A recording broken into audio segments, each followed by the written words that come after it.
Հաղորդագրություններ ու սադրանքներ է տարածում, որ հայկական կողմը իբրև թե կրակել է եւ նաեւ տեղեկություններ կան, որ կուտակումներ կան տարբեր սահմանամերձ շրջաններում Ադրբեջանի կողմից։ Ինչպիսի ասում եք կուտակումներ կան, ինչպիսի ինֆորմացիա ձեզ մոտ դրա մասին։ Մասնավոր անձանցից, նույնիսկ ասենք, չգիտեմ, սահմանամերձ բնակիչներից կամ սահմանամերձ բնակիչներ ինչպես են տեսել։ Կարող են խոսակցություններ լինեն, այսինքն տարբեր աղբյուրներից տարբեր տեղեկություններ գալիս են, որ կուտակումներ կան ադրբեջանական կողմից։ Նախ սրա մասով ինչ կասեք եւ այս սադրանքներին ինչպեսի պետք է լինի մեր պատասխանը։ Ընդհանրապես բոլորի նման,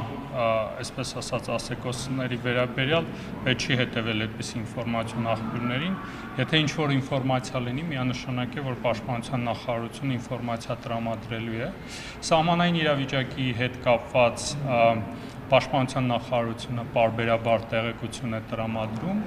հերքում է նաև կեղծ ինֆորմացիան, բայց նաև ուզում եմ նշել, որ մենք շարունակում ենք աշխատել այն ուղղությամբ եւ մեր առաջարկը Հայաստանի Հանրապետության առաջարկը շարունակում է մնալ սահմանային միջադեպերի հետաքննության մեխանիզմի ստեղծումը եւ շարունակում ենք հրապարակային սրա մասին խոսել, աշխատել այս ուղղությամբ, որպեսզի սահմանային միջադեպերի հետաքննության մեխանիզմը մնա։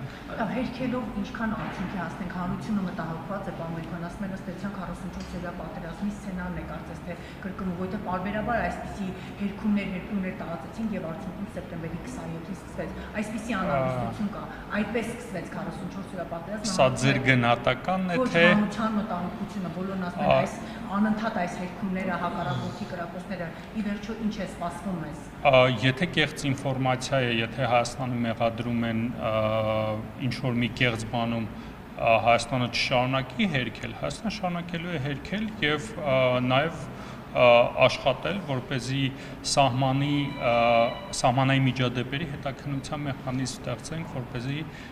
կարողանանք իմանանք սահմանային իրավիճակի մասին համապարփակ ինֆորմացիա ունենալ։ Ի վերջո դուք եկեք հերթովելի։ Դուք հիմա տեղեկություն ունեք ադրբեջանական կողմից կուտակումներ կան սահմանամերձ շրջաններում։ Եթե որևէ ինֆորմացիա լինի, որը փոխկապակցված է Հայաստանի Հանրապետության անվտանգային իրավիճակի հետ, բնականաբար մենք այդ ինֆորմացիան